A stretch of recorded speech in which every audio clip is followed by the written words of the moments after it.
Assalamualaikum warahmatullahi wabarakatuh. Perkenalkan, nama saya Ahmad Kafan Abdillah, NIM 230601108 dari kelas Teknik Industri BPAG.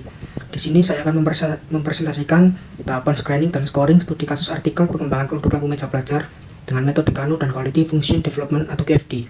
Selanjutnya adalah overview produk amatan. Lampu meja belajar serbaguna. Identifikasi kebutuhan pelanggan. Yang pertama, desain minimalis dan sederhana, 2 warna modern dan natural. 3, terdapat tempat tulis alat tulis kantor. Yang keempat, lampu mempunyai 2 fungsi. Yang kelima, kecerahan cahaya bisa diatur. Yang keenam, mudah dalam penggunaan. Yang ketujuh, mati secara otomatis. Dan ke-8, hemat listrik. 9, terdapat sound mini. 10, terdapat jam yang menarik. 11, dapat digunakan penyimpanan daya. 12, terdapat kipas angin. Yang ke-13 adalah daya miniatur kecil. Yang ke-14, mudah untuk diarahkan. 15, awet dan tahan lama. Sebelahnya adalah gambar produk. Deskripsi konsep produk amatan. Pertama, konsep 1, lampu meja belajar sederhana. Yang pertama, desain minimalis. Yang kedua, pencahayaan dapat disesuaikan dan ketinggian lampu bisa diatur serta mudah digunakan. Dan sebelahnya adalah desain untuk lampu meja belajar sederhana. Selanjutnya, deskripsi konsep produk amatan 2. Konsep 2, lampu meja belajar modern. Yang pertama, desain multifungsi. Yang kedua, terdapat ruang penyimpanan alat tulis kantor. Yang ketiga, terdapat fasilitas tambahan untuk HP. Yang keempat, pencahayaan dapat disesuaikan. Yang kelima, ketinggian bisa diatur. Dan sebelahnya adalah gambar desain untuk lampu meja belajar modern. Deskripsi konsep produk amatan 3. Konsep 3, lampu meja belajar modern dan ergonomis.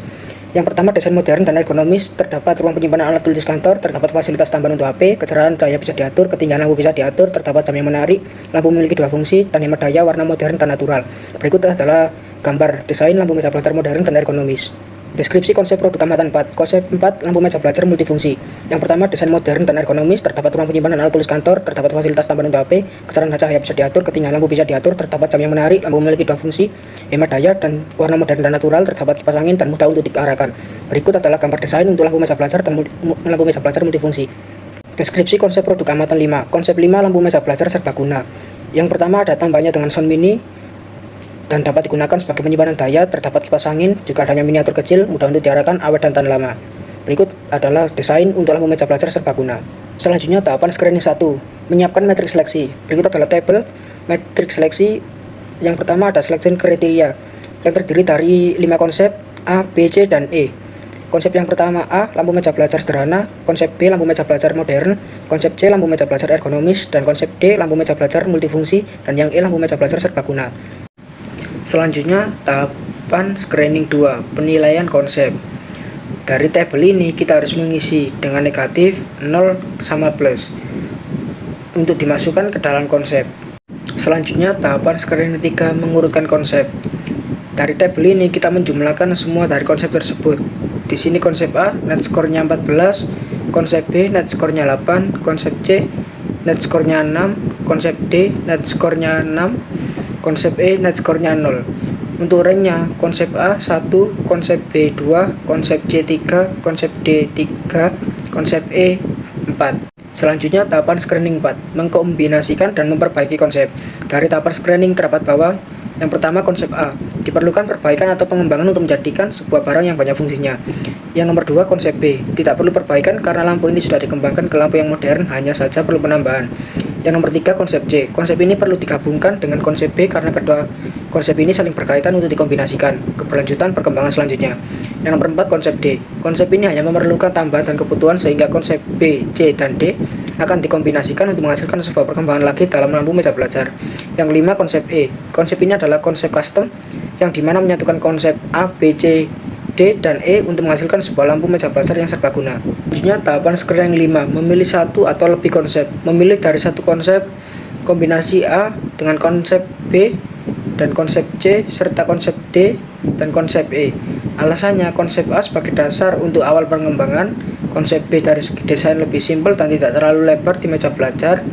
Yang konsep C terdapat jam sebagai melihat waktu dan bisa menambah nilai estetika. Konsep D terdapat kipas angin untuk kenyamanan pada saat melakukan pekerjaan. Konsep E terdapat fitur tambahan yang lengkap dari konsep A, B, C, dan D. Tahapan screening 6, rangkuman screening. Konsep A memiliki net skor 14, rank 1, oke. Konsep B memiliki net skor 8, rank 2, oke. Konsep C memiliki net skor 6, rank 3, kombin. Konsep D memiliki net skor 6, rank 3, kombin. Konsep E memiliki net skor rank 4, KO. Tahapan screening ini berfokus kepada pengembangan produk sebelumnya dengan melakukan perbaikan dan penyempurnaan. Selanjutnya, tahapan scoring 1, yaitu menyiapkan matriks seleksi. Di sini terdapat konsep A, konsep B, dan konsep gabungan yaitu C dan D. Terdapat ranting with score. Selanjutnya tahapan scoring 2 menilai konsep. Dari tabel ini sudah terisi. Yang pertama yaitu memberikan nilai bobot. Yang kedua memberikan nilai kepada ranting. Dan with score itu menghasilkan sebuah angka yang dimana bobot dikalikan sama ranting. Yang itu akan menghasilkan angka nilai di dalam WScore. Terus untuk mencari net score-nya kita jumlahkan dari atas. Selanjutnya tahapan scoring 3, ranking konsep. Nah, dari tabel ini sudah terisi semua, yaitu semua penjumlahan dari konsep A net score 5,7, konsep B 8,05, yang konsep CD 8,14. Untuk konsep A rank-nya 3, konsep B rank 2, konsep CD konsep 1. Dari continue kita bisa melihat ada KO sama OK. Selanjutnya tahapan scoring 4, menggabungkan dan memperbaiki konsep. Konsep A diperlukan perbaikan untuk meningkatkan daya tarik terhadap konsumen dan perkembangan karena terlalu simpel. Konsep B dilakukan perbaikan dengan menambahkan fitur-fitur yang masih kurang dalam kebutuhan lampu meja belajar.